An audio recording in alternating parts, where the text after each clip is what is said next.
High বন্ধুরা, কেমন আছো সবাই? আজকে আমি ডিমের কারি বানাবো। সেজন্য আমি 5টা ডিম সেদ্ধ করে নিয়েছি, আর কিছুটা পেঁয়াজ কেটেছি, 2টো কাঁচা লঙ্কা রেখেছি, আর একটা টমেটো রেখেছি।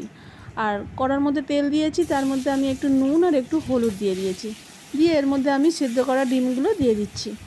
দিয়ে এগুলোকে আমি একটু লাল লাল করে ভেজে নেব।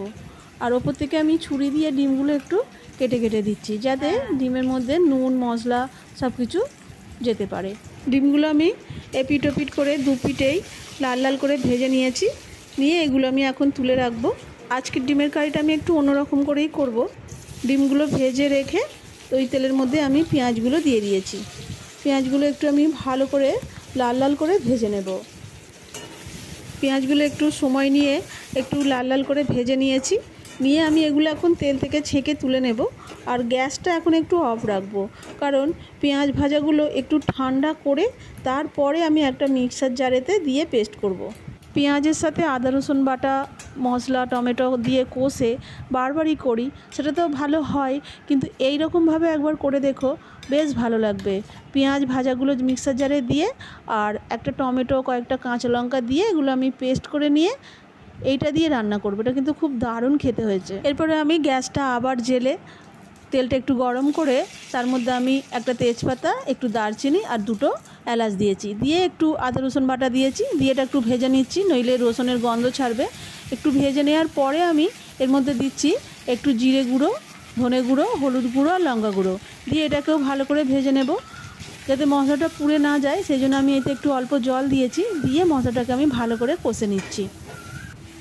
এই মশলাটা ভালো করে কষে নিয়ে তার মধ্যে আমি দিয়ে দেবো ওই পেস্ট করা মশলাটা। যদিও এই পেস্ট করা মশলাটার মধ্যে পেঁয়াজ ভাজা আছে, গন্ধ কিছু হবে না, তবুও আমি সব কিছুর সঙ্গে একটু ভালো করে আরও মিক্সড করে ভালো করে একটু ভেজে নিচ্ছি। নুনটাও দিয়ে দিচ্ছি। দিয়ে সব কিছু একটু ভালো করে কষে নেব, যতক্ষণ না একটু তেল ছাড়া ছাড়া হয়ে যায়।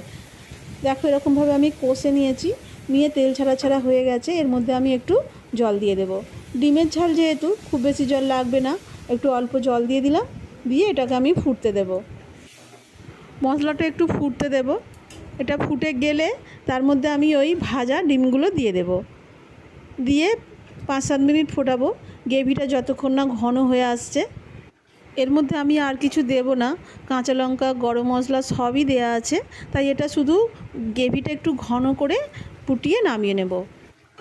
এই যে গ্রেভিটা ঘন হয়েছে, এই গ্রেভিটা দিয়ে গরম ভাত বা রুটি দারুণ খেতে। ডিমের কারি আমার রান্না হয়ে গেছে। দেখো আমি এভাবে ঢেলে নিয়েছি, কি সুন্দর দেখতে হয়েছে। দেখতেও যেমন সুন্দর হয়েছে, টেস্টটাও খুব সুন্দর হয়েছে।